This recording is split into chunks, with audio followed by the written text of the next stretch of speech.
Hello guys, hello fire sign Leo Aries Sagittarius.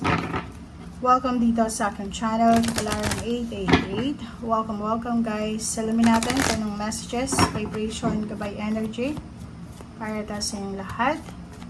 I hope na makuha mo yung energy sa araw na ito. Privileged lady and sudden wealth. Wow! Congratulations guys kasi number 11 and 12 magkakasunod siya. So, pwedeng sa araw na ito, Leo, Aries, and Sagittarius.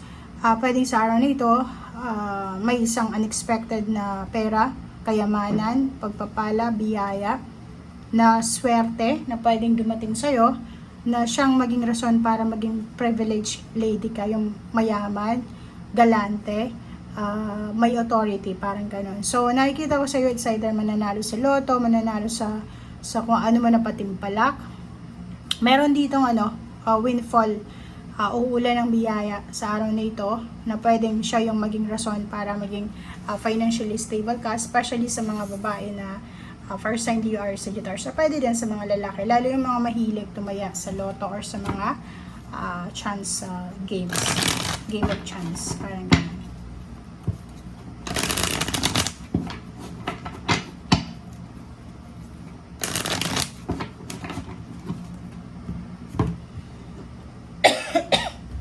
Ascension na guys.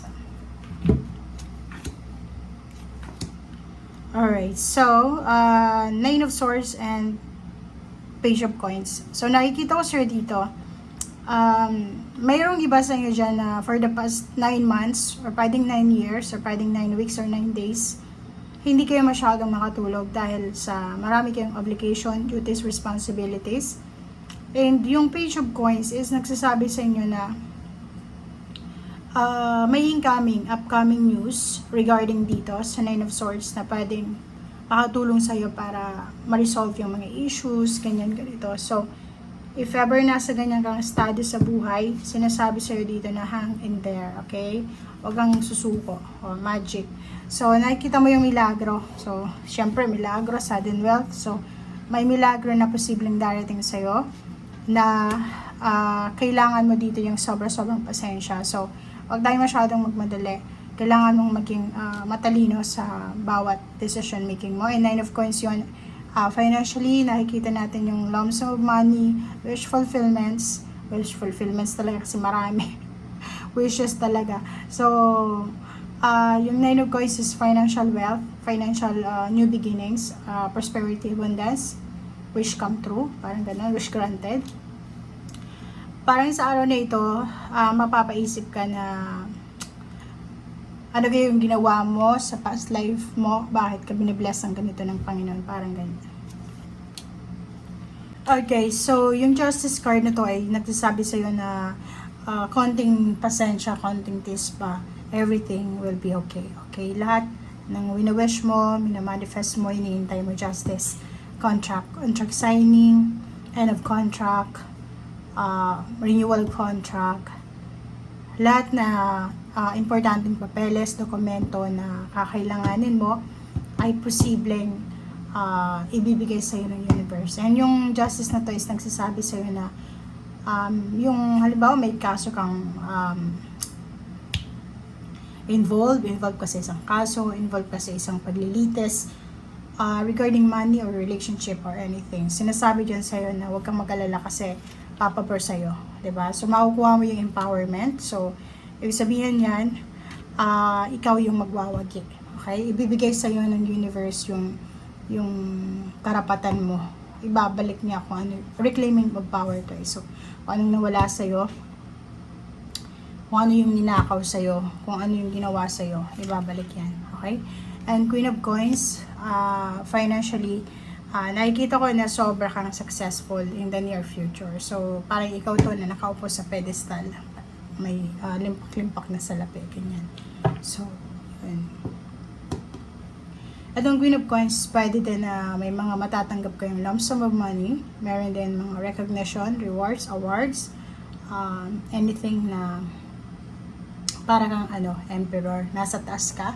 Maraming tao yung pupuri sa'yo, magka-congratulate or kano pa man. Okay, hangman. So, nakikita ko sir dito, pero meron kang mga hindi itutuloy ng mga plano, lalo na yung mga tungkol sa relationship. Nakikita ko sir dito na parang may hindi ka itutuloy, like yung mga plano pagpapakasal, pagte-travel, parang yun, maraming mahahang, marami kang hindi, parang hindi ka sigurado, parang gano'n. So, comment down below. Yun, diba? So, if for example, gusto mong makita, nasa long distance relationship ka, siguro sa ngayon, hindi pa possible. Wait lang guys. Siguro sa ngayon, hindi pa posible to. Okay? Like mga pagkikita ng mga magkakarelasyon na nasa long distance relationship, pag-uwi ng Pilipinas, parang gano'n. So, kailangan mo dito ng patience. Diba? So, Two of Cups. So, hindi pa to posible. So, yun. Diba? So, sinasabi dyan sa'yo, be strong, be courageous. Kasi, yung relationship na yan is naandyan yan para bigyan ka ng strength. Pero parang may mga times na mararamdaman mo na medyo weak yung relationship mo. Yung hinihintay mong pera, or relationship na hinihintay mo, or yung hinihintay mong travel abroad, or international, or pwedeng relocation, posibleng mahang muna siya sa ngayon. Okay? So, ang Wheel of Fortune is nandito sa'yo, na parang bibigyan ka ng opportunity ng Wheel of Fortune na maging nandun naman sa ibabaw. So, for several years siguro nasa ilalim ka. So, it's your time to shine ngayon. It's your time para sa limelight, sa highlight. And yung Wheel of Fortune is iikot siya para bigyan ka niya ng parang ito yung pinaka big breakthrough sa buhay mo. Okay? So, lahat ng pain, heartaches, lahat ng pinagdaanan mo, luha, sakripisyo, lahat ng mga iniyak mo na yun, lumabas sa mata mong luha, pagod, or anything, lahat ng pagpipray mo ay magbibigay yan sa'yo ng possible good outcome, victory, success. So, parang nakikita ko sa'yo dito, it's a good karma. So, yung good karma is pabor sa'yo. Parang ganun. Kaso lang may the devil tayo dito. May Capricorn energy.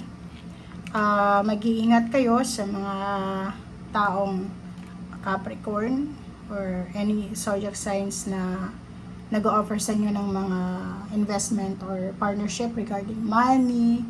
Kasi hindi ka sigurado dito sa mga ino-offer na to. Queen of Wands. So nakikita ko sir dito,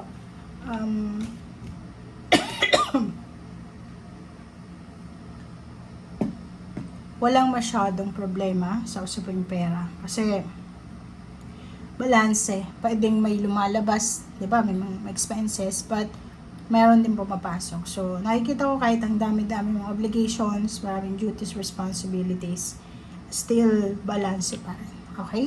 So, yun. And 6 of Coins, may mag-share, may kailangan ka ding bigyan. Yung financial freedom na minamanifest mo is on the way na siya. So, temperance, konting tiis na lang, konting tiyaga na lang. Okay? So, yun guys yung sinasabi ng Bra. Thank you for watching and see you again. Bye!